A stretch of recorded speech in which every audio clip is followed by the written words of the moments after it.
जय श्री कृष्ण बंधुओं, आपके अपने चैनल भक्ति की शक्ति में बहुत बहुत स्वागत है। आज हम एक विशेष पौराणिक कथा सुनने जा रहे हैं और यह कथा बसंत पंचमी की है, जो ज्ञान और संगीत की देवी माँ सरस्वती के प्रकट होने की अद्भुत कहानी बताती है। बसंत पंचमी, जिसे सरस्वती जयंती के रूप में मनाते हैं, हर वर्ष माघ मास की शुक्ल पंचमी तिथि को मनाई जाती है। इस कथा के माध्यम से हम जानेंगे कि कैसे संसार को वाणी और विद्या का अनमोल उपहार प्राप्त हुआ है। कहा जाता है कि बसंत पंचमी की यह पावन कथा जो अंत तक सुनता है, उस पर माँ सरस्वती की विशेष कृपा होती है। इसलिए कृपया अंत तक बने रहिएगा और हर पल इस कहानी के ज्ञान और आनंद की वर्षा होने वाली है। बहुत प्राचीन समय की बात है, जब यह संपूर्ण सृष्टि नई नई रची गई थी और चतुर्मुख भगवान ब्रह्मा ने संसार की रचना तो कर दी थी, लेकिन फिर भी उन्हें अपने सृजन में कुछ कमी महसूस हो रही थी। चारों ओर गहरी निरस्ता छाई हुई थी और जीव जंतु और मनुष्य मौजूद थे, पर कोई ध्वनि नहीं थी। पक्षी मौन थे, नदिया का जल भी बिना कलकल के बह रहा था। ऐसा प्रतीत होता था मानो पूरी दुनिया गूंगी और उदास हो। न कहीं हंसी, न गूंज थी, न कोयल की कूक, केवल मौन पसरा हुआ था। मानव इशारों और हाव भाव से एक दूसरे को समझने का प्रयास कर रहे थे, लेकिन बिना वाणी के उसके हृदय के भाव अधूरे रह जाते थे। छोटे बच्चे बिना आवाज के रोते और माता पिता व्याकुल होकर उन्हें गोद में उठाकर बस थपकी देते रहते, पर वे उनकी पीड़ा पूरी तरह समझ नहीं पाते थे। न कहीं गीत संगीत था, न वाणी की मधुरता थी, मानव जीवन में रस ही नहीं बचा था। सच तो यह है कि बिना वाणी के संसार में जीवन का संचालन अधिक देर तक संभव नहीं है। ब्रह्मा जी इस निशब्द संसार को देखकर चिंतित और व्याकुल उठे। उन्होंने सोचा कि शायद सृष्टि को वाणी दिए बिना उन्होंने इसे अधूरा छोड़ दिया है। ब्रह्मा जी को अनुभव हुआ कि यदि सभी प्राणियों को बोलने की शक्ति मिल जाए तो यह दुनिया सचमुच जीवंत हो उठेगी। इस समस्या के समाधान के लिए उन्होंने भगवान विष्णु के सलाह लेने का निश्चय किया और ब्रह्मा जी ने ध्यान लगाया कि शिव सागर में विराजमान भगवान विष्णु का आवाहन किया और विष्णु जी तुरंत प्रकट हुए और सृजनकर्ता ब्रह्मा से बोले, ब्रह्मादेव, आप चिंतित दिख रहे हैं, किस विचार से मग्न हैं? ब्रह्मा जी ने विनम्रता पूर्वक का हाथ जोड़कर कहा, प्रभु, मैंने मानवों को और प्राणियों को जीवन तो दे दिया, परंतु वे सब मुख हैं। इस नीरव जगत में ना कोई संवाद है, न संगीत है। कृपा करके मार्गदर्शन करें कि इस सृष्टि को मुखर और प्राणवान कैसे बनाया जाए। विष्णु भगवान ने मुस्कुराकर कहा, ब्रह्मा जी, वास्तव में सृष्टि को शब्द और स्वर की आवश्यकता है। जीवन को पूर्ण करने के लिए जगत में वाणी और संगीत का संचार होना अत्यंत आवश्यक एवं अनिवार्य है। तुम इस दिव्य शक्ति का वाहन करो, जो ज्ञान, वाणी और कला की अधिष्ठात्री देवी होगी। उसी के आशीष से संसार बोलने और गाने में समक्ष हो जाएगा। ब्रह्मा जी ने उत्सुकता से पूछा, प्रभु, उस देवी का आवाहन मुझे कैसे करना चाहिए? विष्णु जी ने उत्तर दिया, अपनी सृष्टि के पवित्र जल को पृथ्वी पर छिड़कते हुए उस देवी का ध्यान करो। उस जल में एक दिव्य शक्ति उत्पन्न होगी, जो ज्ञान और वाणी की देवी के रूप में प्रकट होगी। विष्णु जी ने मार्गदर्शन पाकर ब्रह्मा जी ने उन्हें प्रणाम किया। उनका चित्त अब आशा से भर गया था। उन्होंने निश्चय किया कि तुरंत उस दिव्य शक्ति को प्रकट करना है, जो संसार की खामोशी को दूर करेगा। यह विचार आते ही वे पृथ्वी पर लौट आए। एक सुनसान और शांत स्थल पर पहुंचकर ब्रह्मा जी ने अपने कमंडल से पवित्र जल भरा और उसे ऊपर उठा लिया। भगवती शक्ति का स्मरण करते हुए उन्होंने श्रद्धा के साथ चारों दिशाओं में वह जल छिड़क दिया। जल की बूंदे भूमि पर पड़ते ही एक अद्भुत और अलौकिक चमत्कार होने लगा। धरती हल्के कंपन के साथ स्पंदित होने लगी और समस्त वातावरण में एक दिव्य प्रकाश फैल गया। हवा में एक मादक सुगंध भर गई और वातावरण में हलचल सी होने लगी, मानो कोई महान घटना घटने वाली है। देखते ही देखते उस अलौकिक एवं तेजस्वी प्रकाश के केंद्र में एक दिव्य शक्ति प्रकट हुई। वह एक सुंदर देवी का स्वरूप था, जिसका तेज मानो सहस्त्र सूर्यों के समान दमक रहा था। ब्रह्मा जी आश्चर्य और प्रसन्नता से उसको देखने लगे। अब प्रकट हुई देवी अनुपम सौंदर्य की मूर्ति थी। उसके 4 सुकोमल भुजाएं थी। एक हाथ में वीणा सुशोभित थी और दूसरे हाथ की मुद्रा वरदान प्रदान करने की थी। अशेष 2 हाथों में उन्होंने ज्ञान का ग्रंथ और मोतियों की माला धारण कर रखी थी। देवी ने श्वेत रंग का मनोहर वस्त्र पहन रखा था और जो पवित्रता और प्रकाश की आभा बिखेर रहा था। उसके मस्तक पर चमचमाता हुआ मुकुट विराजमान था और गले में शुभ्र पुष्पों की माला सुशोभित थी। उनके मुखमंडल पर गहरी शांति तथा करुणा की मधुर मुस्कान थी, जिससे सारा वातावरण अलौकिक हो रहा था। देवी के साथ साथ एक श्वेत हंस भी प्रकट हुआ, जो उसका वाहन था। उस हंस की बड़ी और निर्मल आंखें थी और वह शांत मुद्रा में देवी के निकट स्थिर खड़ा था। धीरे धीरे चारों ओर मंद संगीत गूंजने लगा और आकाश पृथ्वी से पुष्पों की वर्षा होने लगी। इस अलौकिक देवी को प्रकट होते देख ब्रह्मा जी के हृदय में आनंद की लहर दौड़ गई। उन्हें एहसास हुआ कि यही वह शक्ति है जो जगत की निःशब्दता को मिटाएगी। देवी ने प्रकट होते ही कोमल मुस्कान के साथ सृष्टिकर्ता ब्रह्मा को प्रणाम किया। ब्रह्मा जी कुछ क्षण उस दिव्य रूप को अपलक देखते निहारते रहे, फिर प्रेम पूर्वक आगे बढ़कर देवी का स्वागत किया। वे बोले, देवी, तुम्हारा इस संसार में हार्दिक स्वागत है। तुम्हारे आगमन से यह सृष्टि सचमुच धन्य हो गया। ब्रह्मा जी ने अनुभव कर लिया कि यह देवी ज्ञान और कला की मूर्त स्वरूपा है। देवी ने हाथ जोड़कर विनीत और मधुर स्वर में पूछा, प्रभु, आपने मुझे आवाहन करके प्रकट किया है, कृपया आदेश दें, मेरे लिए क्या सेवा है। उसकी वाणी में भी बीना जैसी मधुरता थी और शब्दों में अपार नम्रता झलक रही थी। ब्रह्मा जी ने कोमल स्वर में उत्तर दिया, हे देवी, मैंने सृष्टि का निर्माण तो कर लिया, लेकिन अभी यह संसार मौन है। सभी जीव जंतु और मानव बोलने में असमर्थ हैं, जिस कारण वे अपने हृदय के भाव एक दूसरे को नहीं बता पाते। चारों ओर केवल सन्नाटा छाया है। ब्रह्मा जी ने हाथ जोड़ते हुए निवेदन किया, तुम्हारी वीणा में अद्भुत शक्ति निहित है। कृपया करके अपनी वीणा का मधुर नाद छेड़कर इस संसार के सभी प्राणियों को वाणी प्रदान करो। तुम्हारे स्वर संगीत से ही इस जगत की निर्वता दूर होती है और जीवन में संचार होगा। देवी ने ब्रह्मा की आज्ञा शिरोधार्य की ओर मधुर मुस्कान के साथ बोली, जैसी आपकी इच्छा प्रभु। फिर उन्होंने अपने कोमल हाथों में थामी बीना को सवार कर धारण किया। ब्रह्मा जी आशा और विश्वास भरी दृष्टि से देवी की ओर ताकते हुए एक ओर खड़े हो गए। समस्त जगत मानो किसी अद्भुत चमत्कार की प्रतीक्षा कर रहा था। माँ सरस्वती ने बीना पर पहला स्वर छेड़ा। बीना से ओम के समान एक दिव्य नाद पूरे ब्रह्मांड में गूंज उठा। वह नाद अदृश्य तरंगों की भांति चारों दिशा में फैल गया और सृष्टि को स्पंदित करने लगा। समूचा ब्रह्मांड उस प्रथम स्वर के स्पंदन से झंकृत हो उठा। वीणा की मधुर तान हवा के झोंकों में साथ दूर दूर तक व्याप्त होने लगी और उस स्वर लहरों के स्पर्श से वृक्षों में मानो प्राण संचालित हो गए। उसकी पत्तियां सरसराने लगी, थमी भी वायु भी संगीतमय होकर चलने लगे और माहौल में सुरीली गूंज और मधुर ध्वनि भर गई। उसी क्षण प्रकृति में एक नई चेतना जाग उठी। सूखे मैदानों पर हरी हरी घास लहराने लगे और फूलों की कलियां चटक कर मुस्कुरा उठी। पास के उपवन में बैठे पक्षी पहले चौंके, फिर मीठे स्वरों में चहचहाने लगे। कोयल ने पहली बार कुहकने की आवाज निकाली, मानो बसंत के आने की खबर सुना रही हो। मोर पंख फैलाकर नृत्य करने लगा और पपीहे ने पीहू पीहू की रट लगाना शुरू कर दी। दूर प्रवाहित नदी भी कल कल स्वर से गीत गाने लगा। ऐसा प्रतीत हुआ मानो पृथ्वी का कण कण संगीत से भर उठा।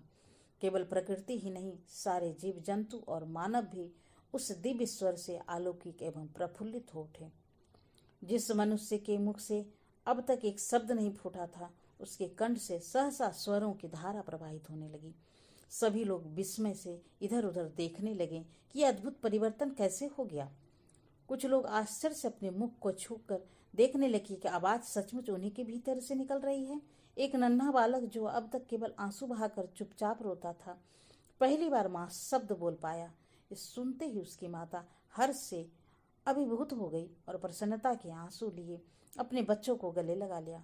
वृद्धों के मुख से भी आनंददात तिरेक से भगवान के नाम का उच्चारण होने लगा। चारों ओर जैसे ध्वनि की एक एक नई दुनिया बस गई। जानवरों ने भी अपनी अपनी बोली में स्वर मिलाना शुरू कर दिया। गाय हम बा कहकर रंभाने लगी और शेरों ने जोरदार दहाड़ लगाई। तोतों ने मानव की बोली की नकल उतारना शुरू की और हिरन अपने स्वर में मधुर चिंगार के साथ कुलांचे भरने लगे। संपूर्ण जीव जगत अपनी अपनी भाषा में बोलने लगे और गाने लगा। देखते ही देखते पूरे संसार में विभिन्न ध्वनि का एक मधुर संवेद स्वर गूंजने लगा। विश्व सचमुच मौन से जागकर जीवन के उल्लासपूर्ण गीत में डूब गया था। हर तरफ हंसी खुशी और संवाद के मधुर सुर सुनाई देने लगे और निर्भयता का अंधेरा मिट चुका था और ध्वनि का उजाला फैल गया था। ऐसा प्रतीत हो रहा था मानो वर्षों से पिंजरे में बंद जीवों को अचानक मुक्त कर दिया गया हो और वे प्रसन्नचित्त होकर अपनी भाषा में गा उठे। ब्रह्मा जी ने यह अद्भुत रूपांतर को देखा तो उसकी आंखों में प्रसन्नता के आंसू छलक उठे। उन्होंने कृतज्ञतापूर्वक माँ सरस्वती की ओर देखा और भाव विभोर होकर बोली, देवी तुम्हारे कारण आज मेरी सृष्टि पूर्णता को प्राप्त हुए। ब्रह्मा जी ने आगे कहा, तुम्हें कोटि कोटि धन्यवाद। वास्तव में तुम वाणी, संगीत और ज्ञान की अधिष्ठात्री देवी हो।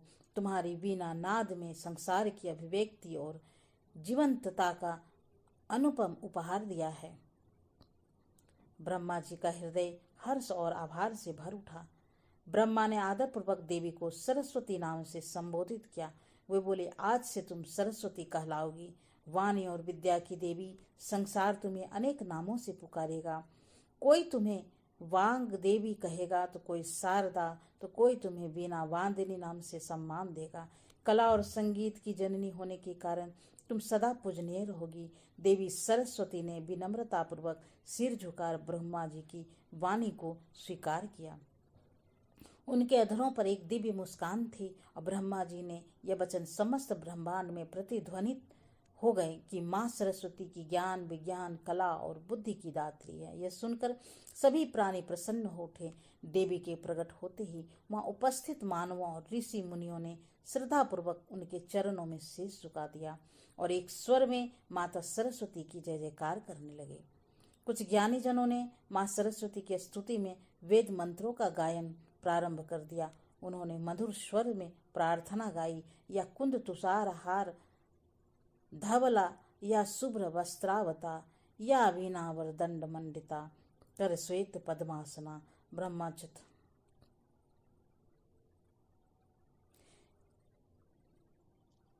इसके बाद माँ सरस्वती ने सभी प्राणियों की ओर करुणा भरी दृष्टि से देखा और अपना दया हाथ आशीर्वाद हेतु उठा दिया। उन्होंने कहा, जगत के प्रत्येक प्राणी को आज वाणी का वरदान मिल चुका है।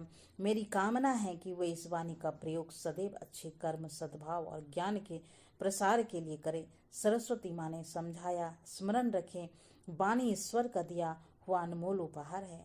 शब्दों में सृजन और विनाश दोनों की शक्ति होती है, इसलिए सदैव सोच समझकर मधुर एवं सत्य वचन बोलें।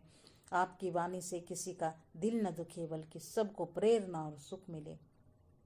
इसके उपरांत देवी सरस्वती ने कहा, मैं सदा सभी प्राणियों के हृदय और कंठ में निवास करूंगी। जो भी श्रद्धा से मेरा स्मरण करेगा उसे ज्ञान और कला का वरदान प्राप्त होगा। संसार में मेरी वीणा की दिव्य ध्वनि सदा गूंजती रहेगी और वाणी व बुद्धि बनकर सभी का मार्गदर्शन करती रहूंगी। माँ सरस्वती के इस वचनों ने सभी के हृदय में सत्य और सद्भाव का संकल्प भर दिया। ब्रह्मा जी सहित सारे देवता और जीव उनके उपदेश को सुनकर श्रद्धा से नतमस्तक हो गए। वास्तव में अब सृष्टि संपूर्णता की ओर बढ़ चली थी। प्राणियों को न केवल वाणी मिली थी, बल्कि वाणी के सदुपयोग का मार्ग भी मिल गया था। माँ सरस्वती की कृपा से संसार में ज्ञान और विद्या का व्यापक प्रसार आरंभ हुआ। मानव ने नए शब्द गढ़कर भाषाओं का विकास किया। उसने अपनी वाणी से वेदों के मंत्र उच्चारण किए और अनेक ग्रंथों की रचना की। सरस्वती की शक्ति से साहित्य, संगीत, कला और विज्ञान की नदियां प्रवाहित होने लगी। जीवन में रचनात्मक और उत्साह का संचार हुआ और सृष्टि उन्नति के मार्ग पर अग्रसर हुई। अज्ञान का अंधकार मिट गया और बुद्धि का प्रकाश चारों दिशाओं में फैल गया। मनुष्य ने कविता, नृत्य, शिल्प कला जैसी कलाओं में भी नए आयाम स्थापित किए। समस्त धरती पर सृजन और प्रगति का वातावरण व्याप्त हो गया। उधर स्वर्ग लोक में भी आनंद की लहर दौड़ पड़ी। देवताओं ने प्रसन्न होकर जय घोष किया और जय मां सरस्वती समस्त आकाश मंडल में उनकी जयकार गूंजने उठी। देवराज इंद्र ने अपने रथ से पुष्पों की वर्षा करते हुए दिव्य उत्सव मनाया। चारों ओर पुष्पों की सुगंध फैल गई और इंद्रधनु से प्रकाश छा गया।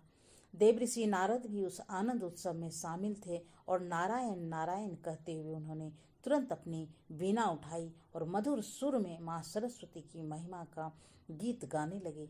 नारद जी के संगीत से वातावरण और भी पवित्र हो गया। स्वर्ग की अप्सराएं हर्षित होकर नृत्य में मग्न हो गई और गंधर्वों ने अपनी सुरीली तानों के साथ देवी की वंदना आरंभ कर दी। देवलोक में अपूर्व उत्सव मनाया जाने लगा और संपूर्ण ब्रह्मांड आनंद के सागर में निमग्न हो गया। धरती पर भी सभी जीव जंतुओं और मानवों ने हर्षोल्लास से इस क्षण को मानो पर्व की तरह मनाया। प्रकृति खिलखिला उठी थी। जिस दिन मां सरस्वती ने संसार को वाणी का वरदान दिया वह माघ महीने के शुक्ल पक्ष की पंचमी तिथि थी। वातावरण में बसंत ऋतु की मादक सुगंध घुलने लगी थी। चारों ओर हरियाली छा गई और रंग बिरंगे फूलों ने धरती को सजा दिया। आम के पेड़ों में मंजरियां बोर आ गई और सरसों के खेत पीले पुष्पों की चादर ओढ़े लहराने लगे। मंद समीर में फूलों की महक तैर रही थी और कोयल की कुक वातावरण को मधुर बना रही थी। ऐसा लगता था मानो धरती स्वयं माँ धरती के आगमन की खुशी में मुस्कुरा रही हो। ब्रह्मा जी ने प्रसन्न होकर घोषणा की कि अब से माघ शुक्ल पंचमी का यह दिन बसंत पंचमी उत्सव के रूप में मनाया जाएगा। हर वर्ष इस शुभ तिथि पर ज्ञान और संगीत की देवी मां सरस्वती का जन्मोत्सव धूमधाम से मनाया जाएगा। ब्रह्मा जी ने इस पर्व पर मां के प्रति अपनी कृतज्ञता प्रकट करते हुए लोग उनकी आराधना करेंगे और हर्ष मनाएंगे। ब्रह्मा जी की इस घोषणा का सभी ने साथ साथ समर्थन किया और पहली बसंत पंचमी को देवताओं और मानवों ने मिलकर उत्साहपूर्वक उत्सव मनाया। सब ने मिलकर देवी सरस्वती की आरती उतारी और स्तुति में भजन गाए। चारों ओर हंसी खुशी का माहौल था। संसार भर के प्राणियों ने जिस वरदान को पाया था उसके लिए सब ईश्वर का धन्यवाद और आराधना कर रहे थे। और समय के साथ यह उत्सव मानव संस्कृति का अभिन्न अंग बन गया। प्रत्येक वर्ष विद्या और संगीत की देवी सरस्वती के सम्मान में वसंत पंचमी मनाई जाने लगी। विद्वान, कवि, संगीतकार और विद्यार्थी सभी इस दिन विशेष श्रद्धा के साथ मां सरस्वती की पूजा अर्चना करते हैं और ज्ञान का उत्सव मनाते हैं। द्वापर युग में एक बार बसंत पंचमी के दिन वृंदावन में बड़ा ही सुंदर दृश्य था। ब्रजभूमि रंग बिरंगे फूलों से सजी थी और चारों तरफ बसंत ऋतु की सुगंध फैली हुई थी। भगवान श्री कृष्ण ने अपनी शाखाओं और गोपियों के संग वृंदावन में उत्सव मना रहे थे। राधा रानी सहित सभी गोपियां उल्लासपूर्वक नृत्य कर रही थी और उसके चेहरे आनंद से खिल उठे थे। कान्हा अर्थात श्री कृष्ण मधुर बांसुरी बजा रहे थे।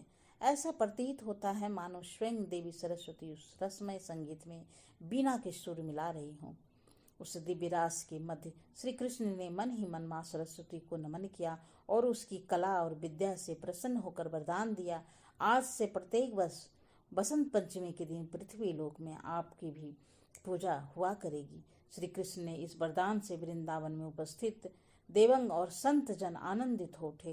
कहते हैं देवलोक में मां सरस्वती ने भी उस क्षण प्रसन्न होकर श्री कृष्ण को प्रणाम किया और समस्त संसार को विद्या का आशीष दिया। ब्रजभूमि में हरि बोल और जय मां सरस्वती के जय घोष के साथ बसंतोत्सव संपन्न हुआ और बसंत पंचमी को प्रेम और उमंग का पर्व भी माना जाता है।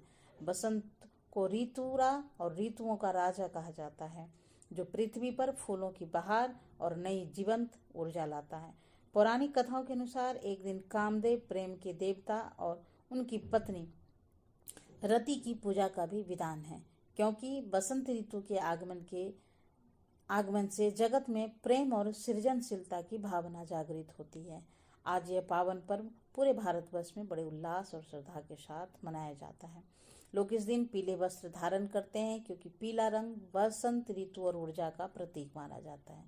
मंदिरें, विद्यालय और घरों में माँ सरस्वती की प्रतिमा स्थापित करके विधि पूर्वक पूजा अर्चना की जाती है। विद्यार्थी अपने पुस्तक और कलम देवी के चरणों में रखकर विद्या और बुद्धि का आशीर्वाद मांगते हैं। संगीत एवं कला से जुड़े लोग अपने वाद्य यंत्रों और रचनाओं को माँ सरस्वती को अर्पित कर उनकी कृपा प्राप्त करने की कामना करते हैं। साथ ही ऐसी मान्यता है कि जो भक्त बसंत पंचमी के दिन श्रद्धापूर्वक माँ सरस्वती की कथा सुनते हैं उन्हें देवी का विशेष कृपा प्राप्त होता है। कहा जाता है उनकी जीभा पर स्वयं माँ सरस्वती विराजती है, जिससे वे ज्ञान, संगीत और वाणी के क्षेत्र में अपार सफलता पाते हैं। तो बंधुओं, ये थी बसंत पंचमी की पुरानी कथा जो हमें स्मरण कराती है कि ज्ञान, संगीत और कला मानव जीवन को सार्थक बनाते हैं और माँ सरस्वती की कृपा से मनुष्य को वाणी और विवेक प्राप्त होता है, जिसने हमारी सभ्यता को विकसित किया। आशा है कि इस कथा को सुनकर आपके हृदय में माँ सरस्वती के प्रति श्रद्धा और प्रेम का भाव और अधिक गहरा हुआ होगा। उम्मीद है ये कथा आप सभी को बहुत पसंद आई होगी। थोड़ी सी भी पसंद आई है तो लाइक करें, शेयर करना तो बिल्कुल भी ना भूलें। तो मिलते हैं एक नई वीडियो में नई जानकारी के साथ। तब तक के लिए नमस्कार। Thanks for watching.